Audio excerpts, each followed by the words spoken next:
ठाणे लोकसभा मतदारसंघातून नरेश म्हस्के यांना उमेदवारी देऊन शिवसेनेनं आमच्या पाठीत खंजीर खुपसला अशी भावना नवी मुंबईमधील भाजप पदाधिकाऱ्यांनी व्यक्त केली आहे। एकनाथ शिंदे आणि उद्धव ठाकरे यांचं साठं लोट आहे।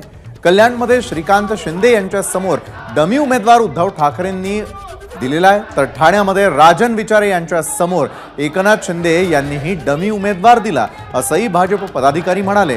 तर ठाण्यामधून संजीव नाईक यांना उमेदवारी देण्याची मागणी भाजप पदाधिकाऱ्यांनी केली आहे। दरम्यान हे कार्यकर्ते मुंबईतील भाजप कार्यालयाकडे निघाले आहेत आणि या पदाधिकाऱ्यांशी बातचीत केली आहे आमच्या प्रतिनिधींनी।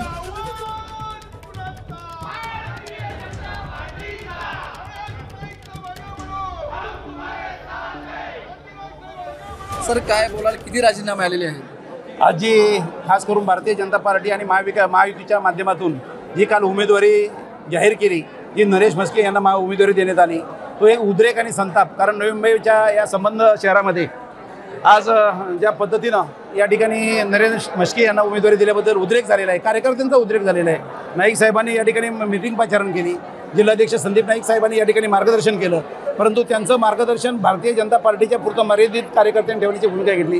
त्यांचा आदर सगळ्यांनी केला, परंतु त्यांच्या भूमिकेशी या ठिकाणचा कोणताही कार्यकर्ता सहमत नाही।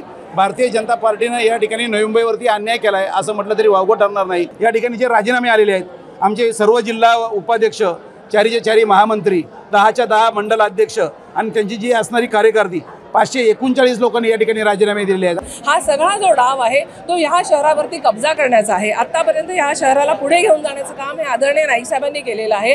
आमचे जे आमदार होते, माजी आमदार संदीप नाईक साहेबांनी केलेलं आहे, आमचे माजी खासदार संजीव नाईक साहेबांनी केलेलं आहे। हे शहर जे आहे हे पूर्ण ठाणे लोकसभेमधलं सगळ्यात मोठं आणि सगळ्यात विकसित शहर आहे आणि ह्या शहरामधला ज्या लोकांना इथे जे राहणारे आहेत ते सुशिक्षित नागरिक आहेत, त्यांना त्यांचा जो कॅन्डिडेट आहे तो कसा पाहिजे, तो त्यांची कामं घेऊन जाऊन लोकसभेपर्यंत जाऊन कामं करून घेणारा पाहिजे। तुमच्या मते चुकीचा कॅन्डिडेट दिलेला आहे नरेश म्हस्के, प्रचार करणार नाही तुम्ही आता? नाही, आम्ही अजिबात प्रचार करणार नाही, कारण लोकच आम्हाला म्हणतायत की अरे इथे तर सगळी मेजॉरिटी जी आहे ती भाजपाची आहे। नक्कीच आपण पाहतो की या ठिकाणी नाराजी नाट्य रंगलेलं आहे, राजीनामा देण्यात आलेला आहे आणि कुठल्याही परिस्थितीमध्ये या ठिकाणी आपण शिवसेनेच्या नरेश म्हस्के यांचा प्रचार करणार नाही अशा प्रकारची भूमिका या ठिकाणी नवी मुंबईतल्या भाजप पदाधिकाऱ्यांनी घेतलेली आहे। विनायक पाटील, एबीपी माझा, नवी मुंबई। एबीपी माझा, उघडा डोळे बघा नीट।